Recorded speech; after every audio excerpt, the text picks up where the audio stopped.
우리나라 역사 중에서 자신이 세운 나라를 자신의 손으로 멸망시킨 왕이 있다는 걸 아시나요? 그 극적인 삶을 산 인물은 바로 후백제를 세운 견훤이라는 인물입니다. 이 사람의 인생은 정말 드라마보다 더 드라마틱했는데요. 867년에 태어나서 936년에 죽을 때까지 그의 70년 인생은 충격적인 사건들이 너무 많이 벌어졌죠.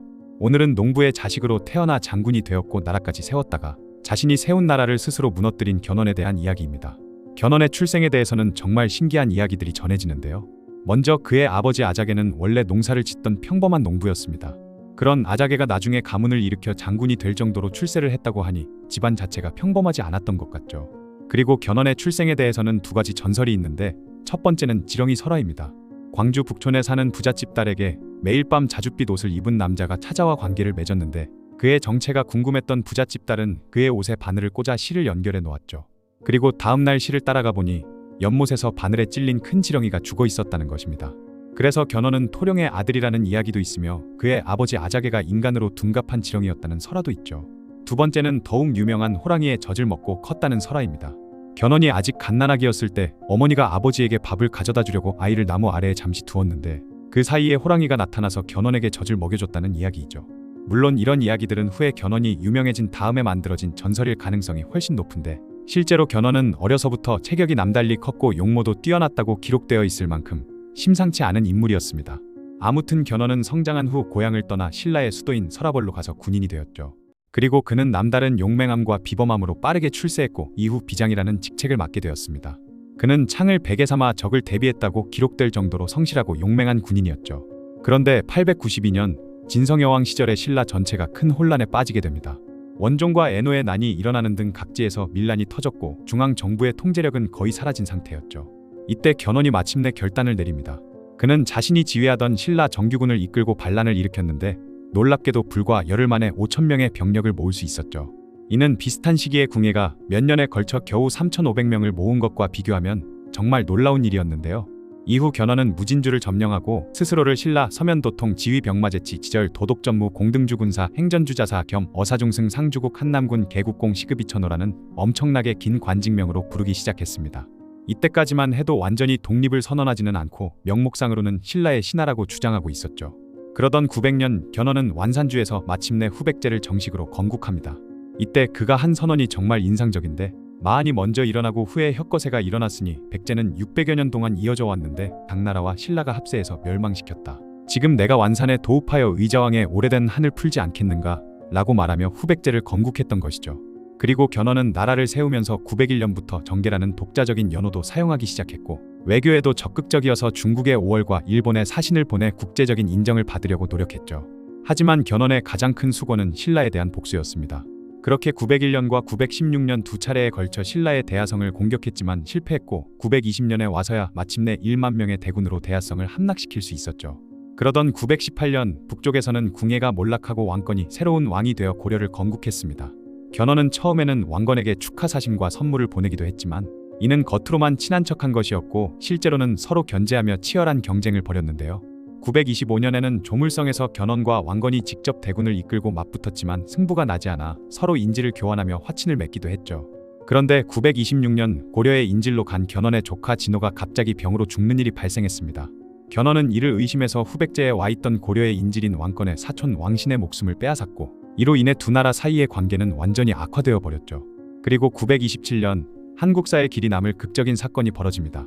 견훤은 기습적으로 신라의 수도 서라벌로 진격해 포석정에서 경혜왕을 사로잡아 스스로 목숨을 끊게 만들었고 경순왕을 새로운 왕으로 세워 신라를 사실상 자신의 속국으로 만들어버렸죠. 이 소식을 들은 왕건은 급히 구원군을 이끌고 내려왔지만 견훤은 고려군을 격파하기 위해 공산에서 기다리고 있었던 것입니다. 공산 전투에서 견훤은 왕건을 완전히 농락했는데요. 왕건은 매복 작전을 펼치려 했지만 견훤이 이를 간파하고 오히려 역습을 가했고 이 전투에서 고려의 개국공신 신순겸과 김낙 등이 전사했으며 왕건도 간신히 목숨만 건진 채 도망쳐야 했죠. 견훤은 이 승리 후 왕건에게 편지를 보내 내 활을 평양성 물루에 걸어놓고 대동강물을 말에게 먹이고 싶다며 자신만만한 모습을 보이기도 했습니다. 그렇게 공산 전투에서 고려군의 강력한 한방을 때린 견훤은 승승장구하기 시작했죠. 928년에는 강주를 공격해 병사 300여 명을 죽였고 929년에는 직접 5,000명을 이끌고 의성부를 공격해 성주 홍수를 전사시켰습니다. 이때 왕건은 나의 좌우팔을 잃었다며 통곡할 정도였죠. 뿐만 아니라 929년경에는 과거에 빼앗겼던 나주도 다시 탈환하는 데 성공했는데 이때가 견훤 인생의 절정기였습니다. 당시 견훤은 62세의 나이에도 불구하고 한반도 최강자로 군림하고 있었죠. 하지만 930년 견훤의 운명을 180도 바꾼 고창 전투가 벌어집니다. 견훤은 고창을 공격해 고려군의 최후의 보루를 무너뜨리려 했는데 이때 고려의 명장 유금필이 나섰고 고창의 토착 세력인 김선평, 권행, 장정필 등이 고려에 협력했던 것입니다. 그렇게 견훤은 뼈아픈 참패를 당하고 마는데요.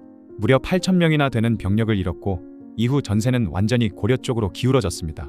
심지어 932년에는 견훤의 신복이었던 공직까지 고려에 투항했는데 이에 분노한 견훤은 공직의 자녀들의 아킬레스건을 불로지져 끊어버리기까지 했죠. 하지만 견훤도 그냥 당하고만 있지는 않았습니다. 같은 해 수군을 이용해 예성강까지 진격해 고려의 수도 개경 코앞에서 배 1,000여 척을 불태우고 말 300피를 빼앗아가는 기습작전을 성공시키기도 했죠. 그러나 이미 연이은 패배로 후백제의 국운이 많이 기울어진 상태였습니다. 한편 이때쯤 견훤은 후계자 문제를 고민했고 그는 치명적인 실책을 하고 말았는데요. 견훤에게는 아들이 10여 명 있었는데 장남인 신검 대신 덩치도 크고 똑똑하기까지 한 넷째 아들 금강을 후계자로 삼으려고 했던 것이죠. 그러자 장남인 신검과 둘째 양검, 셋째 용검이 강하게 반발했고 결국 935년 3월 마침내 쿠데타가 일어났습니다. 신검이 이찬 능환 등과 모의해 반란을 일으켰고 69세였던 아버지 견훤을 금산사에 유폐시켜버렸죠. 또한 금강은 목숨을 잃었고 그렇게 견훤은 하루아침에 자신이 이뤄냈던 모든 것을 잃게 되었습니다. 삼국유사에 따르면 이때 견훤이 밖에서 나는 군사들의 함성 소리를 듣고 이것이 무슨 소리냐라고 묻자 신검이 왕께서 연로하시어 정치에 혼미함으로 맏아들 신검이 대신하게 되었다고 장수들이 축하하는 소리입니다 라고 대답했다고 하죠. 이후 견훤은 금산사에 3개월간 갇혀 있으면서 복수를 다짐했고 935년 6월 마침내 탈출에 성공했습니다. 그렇게 나주로 도망친 견훤은 고려의 망명을 요청했죠. 이 보고를 받은 왕건은 크게 기뻐하며 유금필과 만세 등을 보내 견훤을 정중히 맞아들였습니다. 그리고 개경에 도착한 견훤을 정말 극진히 대접했죠. 심지어 나이가 10살 더 많다는 이유로 상보 어르신이라고 높여 부르며 남쪽 궁궐에 거처를 마련해주고 그 지위를 모든 문무백관보다 위에 두었는데요. 적이었던 자신을 극진히 대해주는 왕건에게 견훤은 깊은 감동을 느꼈고 936년 6월 왕건에게 신검을 토벌해 달라고 요청했습니다. 왕건은 이를 받아들여 태자 왕무와 함께 10만이 넘는 대군을 일으켜 후백제로 쳐들어갔죠. 그리고 1~2천에서 벌어진 마지막 결전에서 견훤은 왕건과 함께 고려군을 사열했는데 이는 자신이 세운 나라를 자신의 손으로 무너뜨리려는 역사상 전무후무한 장면이었습니다. 한편 후백제군은 싸우기도 전에 사기가 떨어져 있었는데요. 후백제를 세운 견훤이 적군 편에 서 있는 모습을 보고 효봉, 덕술, 명길 등 주요 장군들이 무기를 버리고 항복해버렸던 것이죠. 그리고 전투의 결과는 후백제의 완패였습니다. 3,200명이 포로로 잡히고 5,700명이 전사했으며 신검은 황산까지 도망쳤다가 결국 항복할 수밖에 없었죠. 후백제가 멸망했을 때 견훤의 마음은 굉장히 복잡했을 것 같은데요. 자신이 45년간 일궈온 모든 것이 무너진 것이었고 심지어 스스로 무너뜨린 것이었기 때문이죠. 그런데 신검이 처형되지 않고 사면되자 울분을 참지 못한 견훤은 결국 등창이 났고 얼마 안가 황산의 한 절에서 향년 70세의 나이로 세상을 떠났습니다. 견훤의 죽음에 대해서는 독살설도 있지만 70세의 고령의 극도의 스트레스를 받은 상황에서 급사한 것으로 보는 것이 일반적이죠. 견훤은 세계사에서도 유례를 찾기 힘든 독특한 인물인데요. 자신이 개국한 나라를 자신의 손으로 멸망시키고 자신으로 시작된 후삼국 시대를 자신의 손으로 끝낸 유일한 인물이기 때문이죠. 앞서 말했다시피 그는 정말 대단한 인물이었지만 견훤에 대한 평가는 엇갈립니다. 김부식의 삼국사기에서는 신라의 백성으로서 신라를 배신한 천하의 악인이라고 혹평했지만 현대 역사학자들은 새로운 사회 건설을 목표로 한 창업군주라고 재평가하고 있죠. 확실한 것은 견훤이 뛰어난 군사적 재능과 정치적 수완을 가진 인물이었다는 것입니다. 평범한 농부의 아들로 태어나 왕이 되었고 새로운 시대를 열었지만 결국 자신의 아들에게 배신당해 모든 것을 잃은 견훤에 대한 이야기였습니다.